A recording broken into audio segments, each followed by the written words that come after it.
우리는 지난 금요일에 대통령 탄핵이 인용되는 모습을 보았습니다. 헌법재판소에서는 탄핵 심판에 대한 판결문에서 이런 결론을 내렸습니다. 피청구인의 위헌 위법 행위는 국민의 신임을 배반한 것으로 헌법소의 관점에서 용납될 수 없는 중대한 법 위반 행위에 해당한다. 중대한 법 위반 행위가 있었기에 파면한다는 거지요.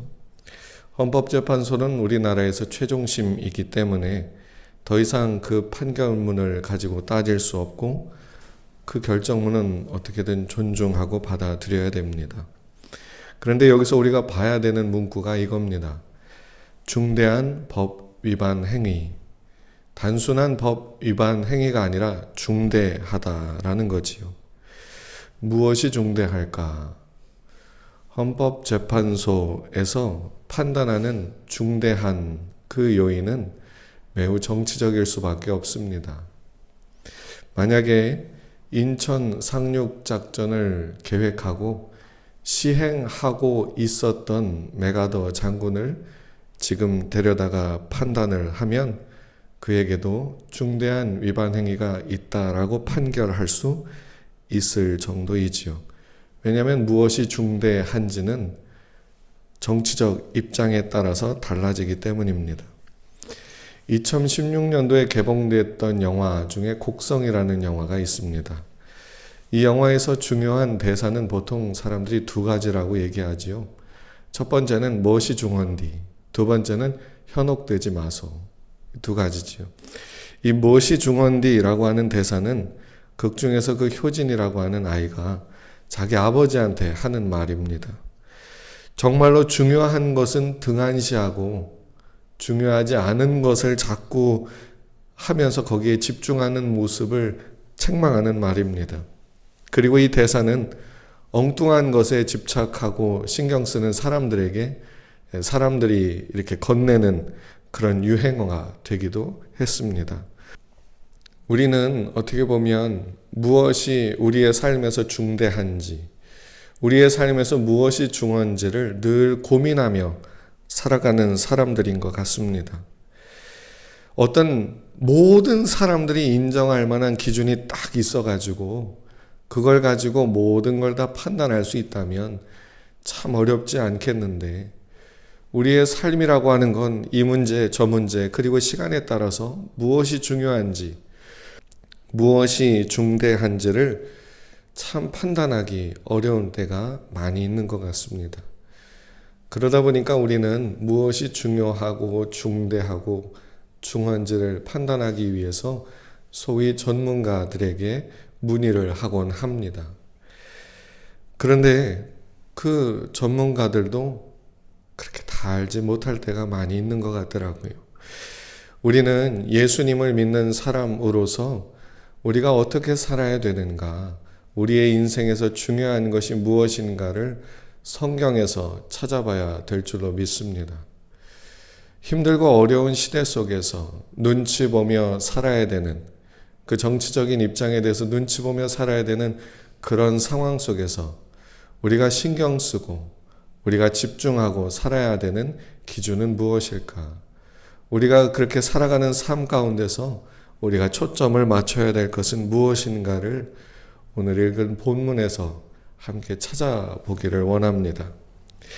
예레미야 선지자는 남유다에서 활동했던 선지자였습니다. 그런데 그 선지자가 활동했던 시기가 참 어려운 시기였죠. 왜냐하면 나라가 곧 멸망할 직전에 활동했기 때문입니다. 예레미야는 나라가 망한다는 걸 알고 있는 상태에서 아직 망하지 않은 그 나라 백성들에게 하나님의 말씀을 전해야 했던 선지자였습니다. 어떻게 될지 결과를 압니다. 이렇게 가다가는 어떻게 될지 하나님이 알려주셔서 다 알아요. 진짜 큰 일이 난다는 걸 아는데 그걸 전하는데, 그래서 하나님께서 이렇게 하라고 이렇게 해야 된다고 말씀하셨다고 전하는데 아무도 듣지 않고, 그리고 그의 메시지를 모든 사람들이 싫어했습니다. 남유다 모든 사람들과 왕과 고관들, 고위 귀족들, 관료들 그 누구 하나 예레미야를 좋게 여기는 사람이 없었습니다. 그 이유는 그가 전하는 메시지가 사람들에게 굉장히 불쾌감, 혐오감을 유발하는 메시지였기 때문입니다. 생각해 보십시오. 지금 나라가 바벨론이라고 하는 거대 제국에 의해서 침략을 받는 상황입니다. 그 나라 사람들이 어떻게 해야 되겠습니까? 우리가 힘을 모아 싸우자 이래야 되겠죠. 당연히 왕과 고위 관료들과 그리고 그 정부 요인들과 모든 사람들이 다 그렇게 분위기를 만들어 가고 있었습니다. 그런 상황에서 예레미야가 전한 메시지는 항복해라. 저들이 오는 이유는 너희들의 범죄함 때문에 하나님께서 보낸 매와 같은 존재다. 그러니 막고 그 앞에서 회개하며 하나님 앞에 겸비해라. 그게 예레미야 선지자의 메시지였습니다. 그런데 말도 안 되는 소리지요. 지금 싸워도 이길까 말까 하는 판에 와서 지금 그 싸우려고 하는 그 의지를 다 꺾어 버리니까요. 모든 사람들에게 예레미야는 매국노같이 여겨지는 그런 상황이었습니다. 예레미야가 하는 말을 들어보십시오. 38장 2절부터 3절입니다. 여호와께서 이와 같이 말씀하시되 이 성에 머무는 자는 칼과 기근과 전염병에 죽으리라. 그러나 갈대아인에게 항복하는 자는 살리니 그는 노량물을 얻음같이 자기의 목숨을 건지리라. 여호와께서 이와 같이 말씀하시니라. 이 성이 반드시 바벨론의 왕의 군대의 손에 넘어가리니 그가 차지하리라 하셨다 하는지라. 예레미야가 전하는 메시지는 항복해라 이겁니다. 항복해라. 그러면 항복하면 하나님이 너희를 지켜주셔서 그들의 지배와 통치 아래에서 어떻게든 살아가도록 도와주실 것이다. 그리고 그들의 지배 속에서 회개하고 하나님의 말씀을 온전히 지키며 다시 믿음을 회복해라. 이거였습니다. 그런데 적국에게 항복을 한다? 어떤 일이 벌어질까요? 모든 고위 관료들, 귀족들, 돈이 있는 재벌들, 모든 사람들이 다 자기들의 재산을 잃겠지요. 왕도 당연히 자기의 직위를 잃게 될 겁니다. 그러니 그런 일은 벌어지면 안 되지요.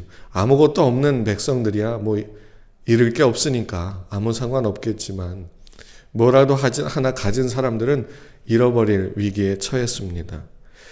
그래서 고위 관료들, 고관들은 이 예레미야가 눈의 가시처럼 여겨졌습니다.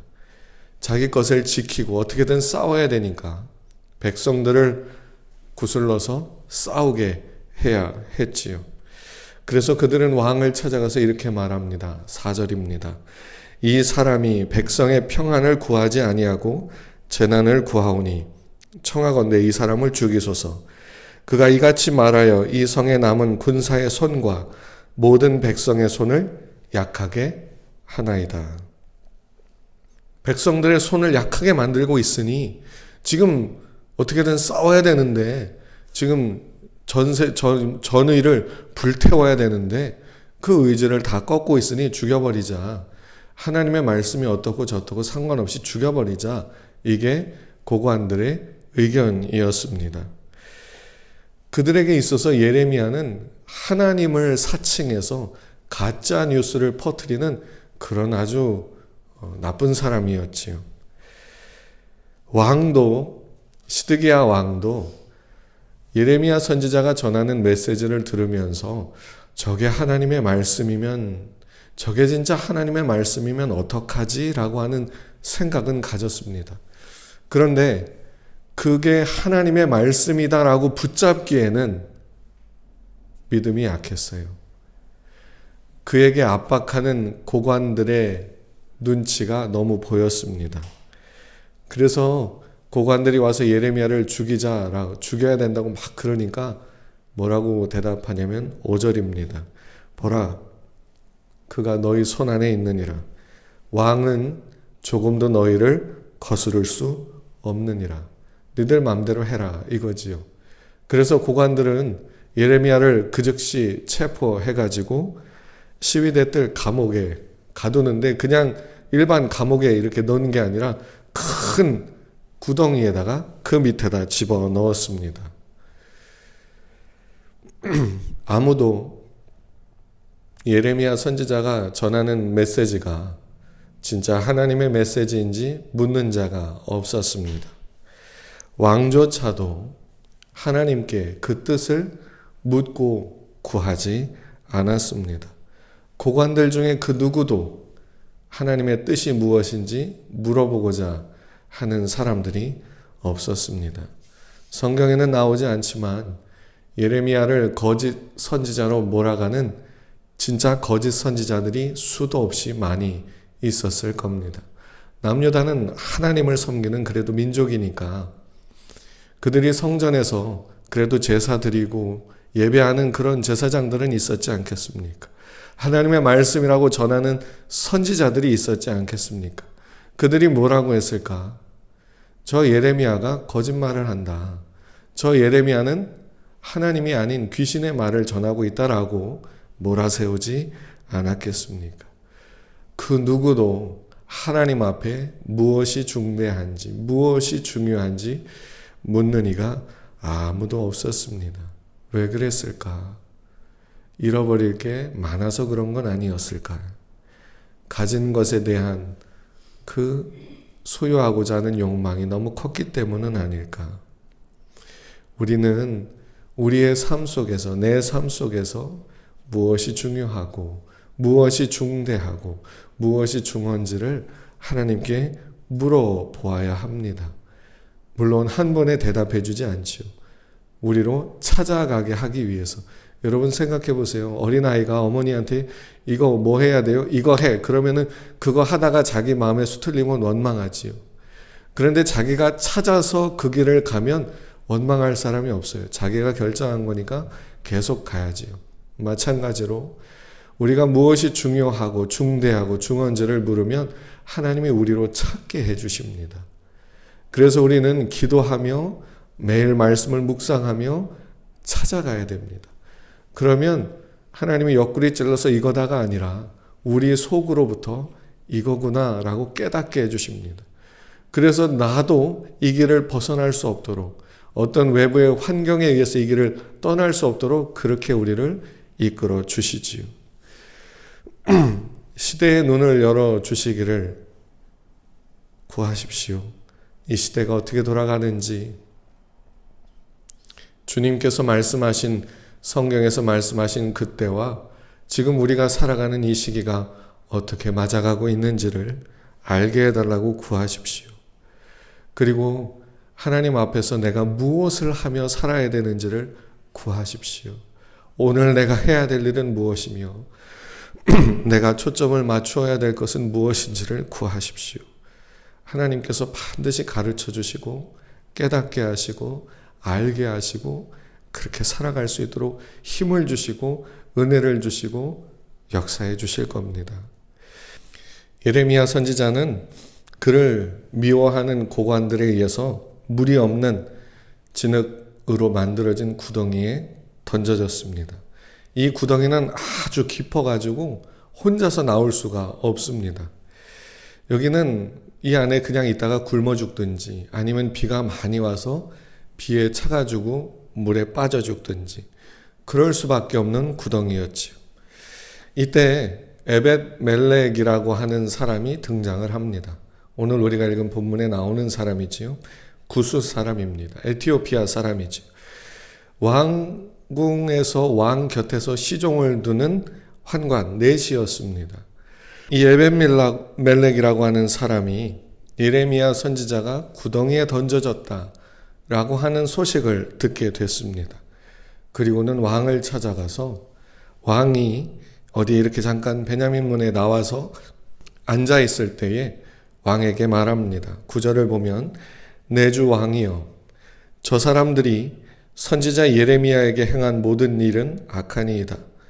성중에 떡이 떨어졌거늘 그들이 그를 구덩이에 던져 넣었으니 그가 거기에서 굶어 죽으리이다. 성중에 떡이 떨어졌다. 지금 바벨론과의 전쟁으로 인해서 그들이 아마 곡식이나 이런 부분들에 대해서 다 어려움을 줬던 모양이지요. 성중에서도 떡이 떨어졌습니다. 예레미야에게 던져줄 떡이 없다. 그럼 거기서 굶어 죽어야 된다. 그러니 이 사람이 왕을 찾아가서 그 사람을 꺼내서 살려야 되지 않겠느냐고 부탁을 하는 겁니다. 내시는 왕궁에서 권력이 없습니다.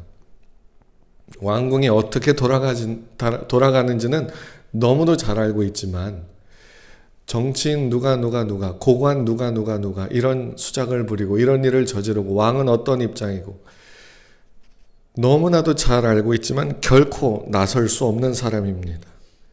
그런데 왕을 찾아가서 고관들이 죽이려고 던져놓은 예레미야를 살려야 된다고 말하고 있습니다. 이거는 이 내시인 에벤멜렉에게 있어서는 자살행위나 다름없는 행위입니다. 모든 고관들이 죽이고자 하는 예레미야를 지금 이 사람이 권력도 없는 내시가 나서서 살려야 된다고 말하는 거지요. 왕은 허락해 줍니다. 30명을 데리고 가서 네가 끄집어내라. 왕이 왜 허락해 주었을까요? 왕도 하나님을 그나마 섬기는 사람이니까 혹시 모를 저 하나님의 선지자 예레미야가 죽기라도 하면 자기에게 큰 해가 닥칠 수도 있다는 두려움이 있었겠지요. 그런데 고관들을 이겨서 살려낼 용기는 없습니다. 그런데 에벤멜렉이라는 내시가 와서 건의를 합니다. 그러니까 그래 잘됐다. 저 사람들이 와서 나한테 책임을 물으면 얘한테 다 뒤집어 씌우면 되겠다. 얘한테 뒤집어 씌우고 죽여버리면 되지 하는 생각을 가졌을 수 있습니다. 그러니까 에벤멜렉에게 네가 가서 사람들 데리고 네가 꺼내라 이렇게 한 거 아니겠습니까? 그게 아니었다면 자기가 군사들을 보내서 꺼냈어야 됐죠. 그러면 에벤멜렉은 왜 목숨을 걸고 이런 위험한 일을 했을까? 비록 이방인이었지만 하나님을 섬기는 사람이었습니다. 왕궁에서 일하던 내시였기 때문에 왕궁에서 돌아가는 모든 정치 상황들은 잘 알고 있었지만 어떠한 일에도 자기 의견을 말할 수 없고 그 앞에 나설 수 없는 사람이었지요. 그는 자기에게 주어진 일을 그저 할 뿐이었습니다. 그런데 그는 바벨론의 강대함을 알고 있었고 그들과 싸우면 나라가 망한다는 것도 알고 있었습니다. 이 에벤멜렉은 바벨론을 상당히 두려워했던 것으로 보입니다. 17절을 보면 내가 그날에 너를 구원하리니 네가 그 두려워하는 사람들의 손에 넘겨지지 아니하리라. 하나님도 알고 계셨어요. 에벤멜렉이 바벨론을 두려워하고 있다는 걸 알고 있었어요. 그런데 그러던 차에 예레미야 선지자가 구덩이에 던져졌다는 소식을 듣고 그래도 자기가 저 예레미야를 살릴 수 있지 않을까? 죽게 놔두면 안 되지 않을까? 하나님의 말씀을 전하는 사람인데 나라도 나서서 살려야 되지 않을까? 이런 생각에 그래도 자기는 내시니까 왕을 만날 수 있는 기회를 만들 수 있고 얼마든지 그 앞에서 자기가 여러 가지 이야기들을 할 수 있으니까 내가 이 기회를 이용해서 왕에게 부탁이라도 해봐야 되겠다. 왕이 마음을 바꿔서 살려주면 좋고 안 되면 어쩔 수 없지. 그래도 내가 말이라도 해야 되겠다. 하나님을 섬기는 에벤멜렉이 나라를 살려보기 위해서 하나님을 섬기는 자로서 하나님의 뜻을 따르기 위해서 할 수 있는 일은 아무것도 없었지만 그럼에도 불구하고 그가 할 수 있는 유일한 일은 예레미야 선지자 위험에 빠진 그를 돕는 일이었습니다. 그가 한 일은 위험에 처한 사람을 돕는 거였습니다. 우리 안에 위험에 빠진 사람을 돕고자 하는 마음을 갖는 것, 그것이 우리에게 참 필요합니다. 내 목숨도 중요하고 나도 먹고 살아야 되지만 다른 사람에게 눈을 돌려 곤경에 처한 이를 돕는다는 건 참 중요한 일입니다. 멸망을 앞둔 남유다, 거기에 있는 모든 귀족들, 고관들, 왕들 다 자기 목숨 하나 지키려고 애썼던 사람들입니다. 그런데 자기 목숨 지키려고 애썼던 그들은 다 죽고 말았습니다. 우리의 삶은 하나님이 지켜주셔야 되고 하나님이 보호해 주셔야 되고 하나님이 인도해 주셔야 되고 하나님이 역사해 주셔야만 합니다. 시드기야 왕은 하나님의 말씀을 그래도 듣고자 했던 왕이었던 것 같습니다. 예레미야 선지자가 구덩이에서 나오자 그 선지자를 다시 또 부릅니다. 그리고 하나님이 진짜 뭐라고 했냐고, 하나님이 너한테 진짜 뭐라고 했는지 있는 그대로 가감없이 네 생각 덧붙이지 말고 그대로 알려달라 또 묻습니다. 예레미야 선지자는 전에 했던 말을 또 그대로 할 수밖에 없지요. 그런데 시드기야 왕은 그 말을 듣고도 사람들이 무서웠습니다. 19절을 보십시오. 시드기야 왕이 예레미야에게 이르되 나는 갈대아인에게 항복한 유다인을 두려워하노라. 염려하건대 갈대아인이 나를 그들의 손에 넘기면 그들이 나를 조롱할까 하노라 하는지라. 항복하면 항복했다고 조롱받을까봐 두렵다. 그래서 참아 못하겠다라는 거지요. 그러니까 예레미야 선지자가 이렇게 대답합니다. 20절입니다. 그 무리가 왕을 그들에게 넘기지 아니하리이다. 원하옵나니 내가 왕에게 아뢰는 바 여호와의 목소리에 순종하소서. 그리하면 왕이 복을 받아 생명을 보전하시리이다. 하나님이 당신의 목숨을 보존하고 지켜주실 것이 너무 분명하니까 하나님의 말씀대로 순종하라라는 겁니다. 그런데요, 왕에게는 그 백성들을 살리고자 하는 마음이 없었습니다. 전쟁이 일어나면 수많은 백성들이 죽어나갈 텐데 수많은 병사들이 싸우다가 강력한 바벨론 군대에게 다 전멸당할 텐데 그건 신경 쓰지 않았습니다. 고관들, 그들에게 밉보였다가 그들에게 암살당해서 죽을까봐, 그리고 항복하면 욕먹을까봐 그게 두려웠습니다. 자기 목숨 하나 지키는 것만 생각했지요. 결국에 어떻게 됐습니까? 남유다는 멸망당하고 왕은 끌려가고 그의 자녀들은 다 죽고 왕도 바벨론에서 눈이 뽑히고 비참한 처지에 이르게 됐습니다. 그런데 이렇게 모든 고관들이나 다 비참하게 될 때 하나님께서 예레미야 선지자를 통해서 에벤멜렉이라는 사람에게 이런 말씀을 전해줍니다. 39장 16절부터 18절인데 너는 가서 구스인 에벤멜렉에게 말하기를 만군의 여호와 이스라엘의 하나님의 말씀에 내가 이 성에 재난을 내리고 복을 내리지 아니하리라 한 나의 말이 그 날에 네 눈앞에 이루리라. 여호와의 말씀이니라. 내가 그날에 너를 구원하리니 네가 그 두려워하는 사람들의 손에 넘겨지지 아니하리라. 내가 반드시 너를 구원할 것인즉 네가 칼에 죽지 아니하고 네가 노략물같이 내 목숨을 얻을 것이니 이는 네가 나를 믿었음이라. 여호와의 말씀이니라 하시더라. 하나님은 위기와 곤경에 처한, 죽음의 위협에 처한 예레미야 선지자를 돕고자 했던 에벤멜렉의 믿음을 보셨고 그 믿음에 대해서 그를 끝까지 보호하고 지켜주셨습니다.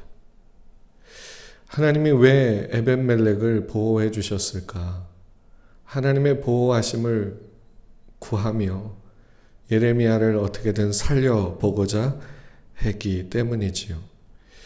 여러분, 남을 도와주는 것은 하나님으로 하여금 나를 돕게 만드는 일이 됩니다.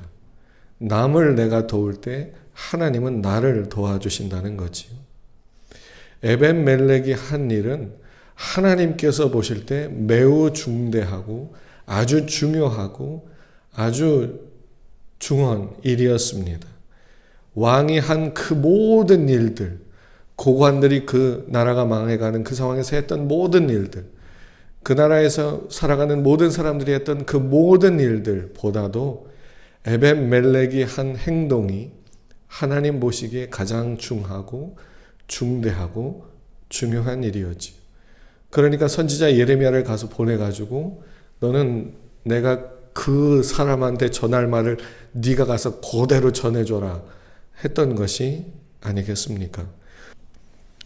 우리는 이 시대를 살아가면서 어떠한 중대하고 어떠한 중요한 일을 해야 될까? 우리는 우리가 살아가는 그 삶의 자리에서 도움이 필요한 일을 어떻게든 돕고 살아가야 됩니다. 사람을 돕고 산다는 건 예수님의 말씀으로 바꿔 말하면 사랑하는 삶을 산다는 말입니다. 요한복음 13장 34절을 보면 새 계명을 너희에게 주노니 서로 사랑하라. 내가 너희를 사랑한 것 같이 너희도 서로 사랑하라. 성경에 나와 있는 수많은 명령, 율법, 규례들을 딱 하나로 정리하면 내가 너희를 사랑한 것 같이 너도 사랑해라. 이겁니다. 우리는 위기에 처한 이들을 돕고 사랑하기를 힘써야 됩니다. 가장 먼저는 지옥 갈 위기에 처한 이들에게 복음을 전해주는 거겠지요.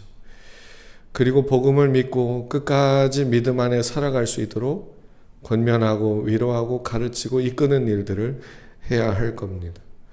그리고 필요한 것들을 돕기도 해야 되고 우리가 처한 상황에서 내가 할 수 있는 한, 내가 할 수 있는 여건 속에서 남들에게 관심을 갖고 정 도울 수 있는 여건이 안 된다면 중보 기도라도 하면서 살아가야 됩니다.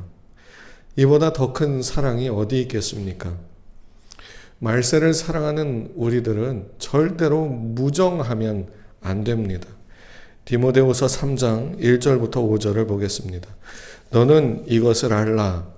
말세에 고통하는 때가 이르러 사람들이 자기를 사랑하며 돈을 사랑하며 자랑하며 교만하며 비방하며 부모를 거역하며 감사하지 아니하며 거룩하지 아니하며 무정하며 원통함을 풀지 아니하며 모함하며 절제하지 못하며 사나우며 선한 것을 좋아하지 아니하며 배신하며 조급하며 자만하며 쾌락을 사랑하기를 하나님 사랑하는 것보다 더하며 경건의 모양은 있으나 경건의 능력은 부인하니 이 같은 자들에게서 내가 돌아서라. 아멘. 무정하다는 말은 무관심하다는 말입니다. 사랑의 반대말은 미움이 아니라 무관심이지요. 우리가 이 말세를 살아가면서 꼭 해야 되는 중요한 일은 무관심하지 않는 겁니다. 예수님의 말씀으로 하면 사랑하는 거고 에벤멜렉이 처해서 그가 했던 일로 말하면 어려움에 처한 이를 돕는 거지요. 요한일서 3장 16절부터 18절은 이렇게 말합니다. 그가 우리를 위하여 목숨을 버리셨으니 우리가 이로써 사랑을 알고 우리도 형제들을 위하여 목숨을 버리는 것이 마땅하니라.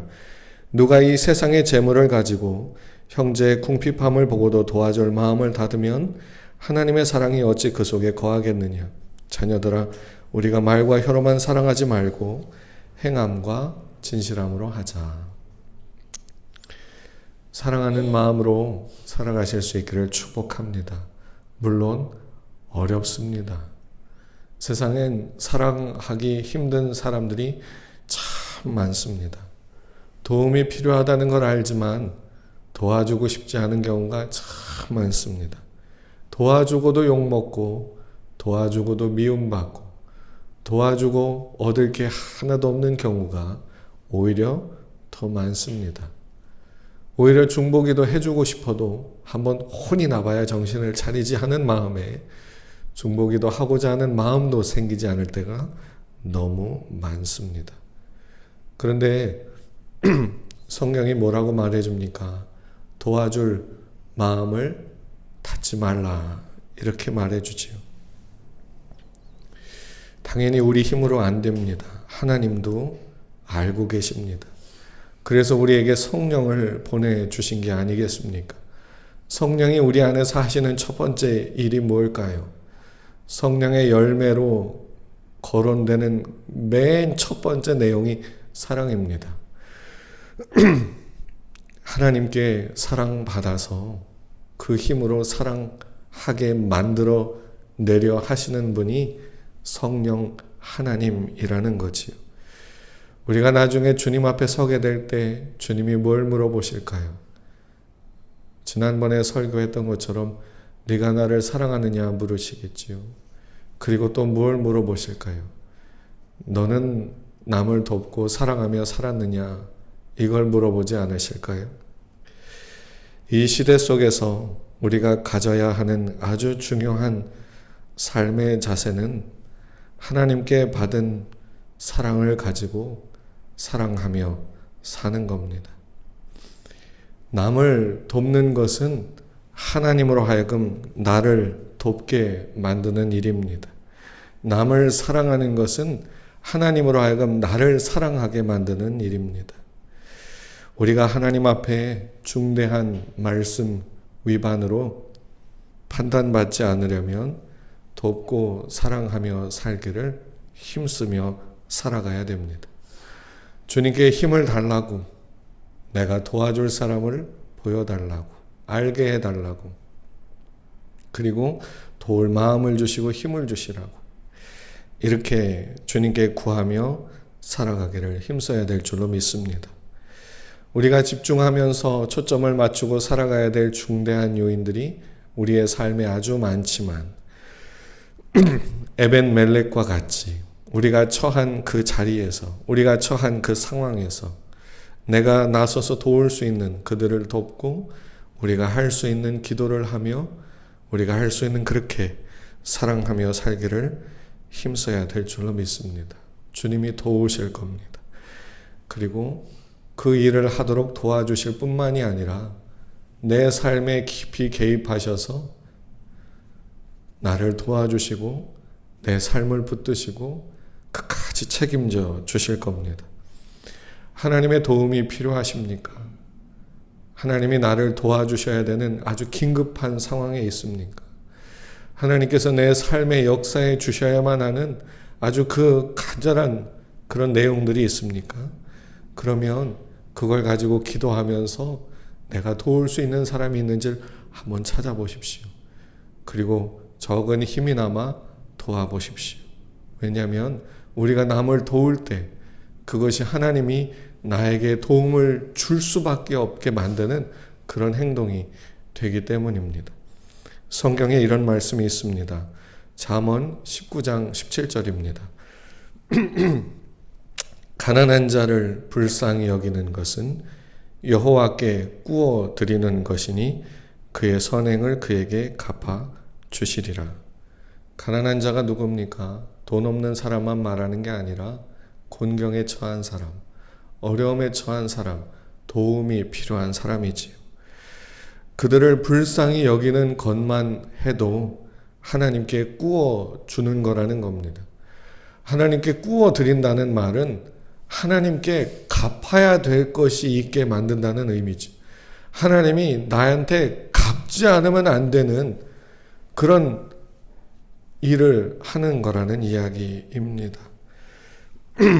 말세에 우리 영혼을 지키는 가장 중요한 방법은 돕고 사랑하는 겁니다.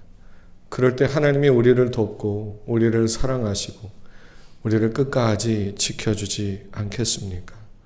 생각이 달라도 입장이 달라도 구원받아야 될 사람임을 알고 구원받은 사람이라면 하나님의 은혜 가운데 살아가야 될 사람임을 알고 주님 주시는 힘만큼 사랑하며 기도하며 그렇게 살아감으로 하나님의 뜻 안에 걸어가는 우리가 되어야 할 줄로 믿습니다.